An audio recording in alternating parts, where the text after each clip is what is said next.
The current federal government shutdown is one day away from becoming the longest shutdown ever, and President Trump has ordered the Pentagon to prepare for possible military action in Nigeria.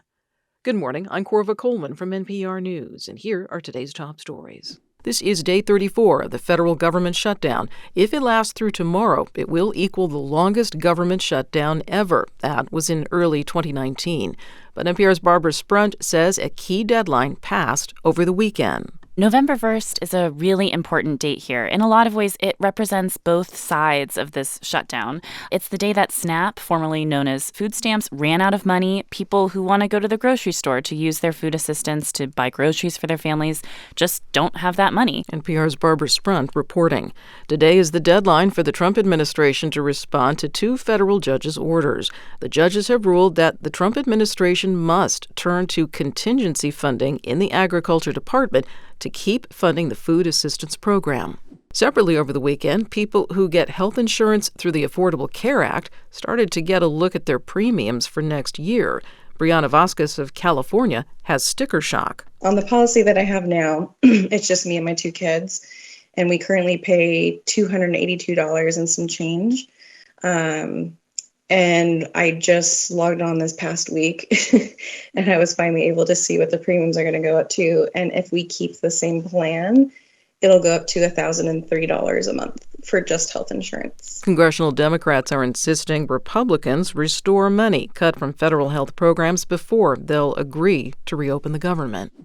President Trump's ongoing crackdown on illegal immigration led to muted Halloween and Day of the Dead celebrations in Chicago. At least one Halloween parade was canceled. NPR's Jasmine Garsd reports. Leading up to the weekend, Illinois Governor J.B. Pritzker called for federal agents to pause their immigration operations. Homeland Security Secretary Kristi Noem called the request shameful. On Friday, clashes between protesters and ICE agents erupted in Evanston, a suburb of Chicago. Agents threw tear gas, and witnesses posted video footage of an agent holding a man down and repeatedly hitting him on the head. In a statement to NPR, a DHS spokesperson called the crowd hostile. DHS confirmed that 3 U.S. citizens were detained, as well as 5 undocumented immigrants from Mexico.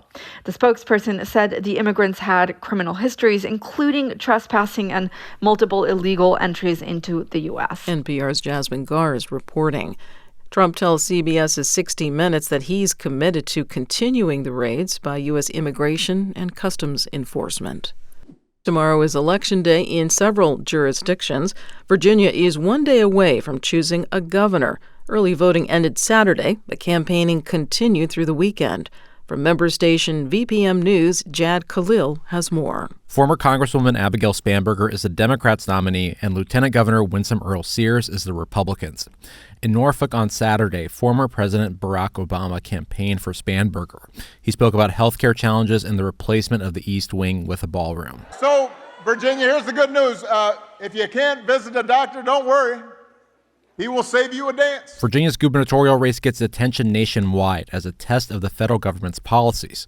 It's something current Republican Governor Glenn Youngkin noted as he stumped for Earle-Sears on Sunday. The eyes of the nation are on us once again.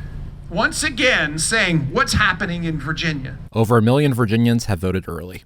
For NPR News, I'm Jad Khalil in Hanover, Virginia. Elections officials in New York City say there was a massive early turnout in the city's mayoral race. More than 730,000 ballots have already been cast. The Indiana legislature is meeting this week to redraw the state's congressional map to favor Republicans. From member station WFIU, George Hale reports one Indiana GOP lawmaker is still undecided.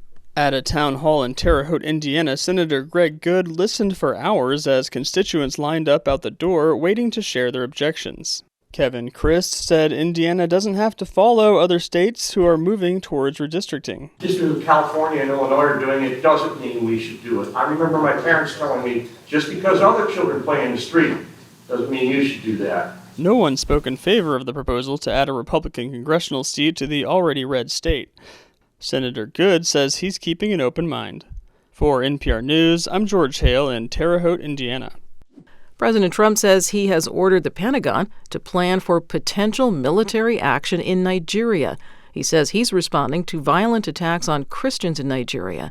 Nigeria welcomes military assistance, but pushes back on claims that only Christians are being persecuted. Officials say both Christians and Muslims are affected.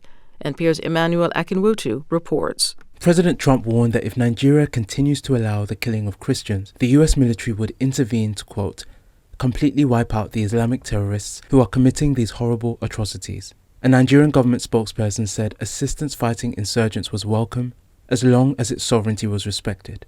This week, the U.S. designated Nigeria a country of particular concern for failing to protect Christians. It centers on attacks in north and central Nigeria where mass killings by herders against farming communities have displaced millions of people. The plight of majority Christian communities have led U.S. lawmakers to campaign for their protection. Emmanuel Akinwotu, NPR News, Lagos. Israel says it has identified the bodies of 3 Israeli soldiers killed on October 7, 2023, and then taken into Gaza by Hamas-led militants. The Red Cross transferred the bodies from Hamas to Israel last night. It's the latest exchange of remains as part of a U.S.-brokered ceasefire. NPR's Lauren Frere has more from Tel Aviv. A statement from the Israeli Prime Minister's office says forensic tests confirm the latest 3 bodies returned to Israel are those of Israeli soldiers, including that of Omer Nutra, a New York native who served as a tank platoon commander in the Israeli military.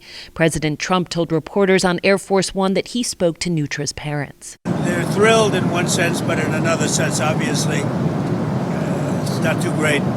In exchange for these 3 bodies, Israel is now expected to release 45 bodies of Palestinians it has been holding.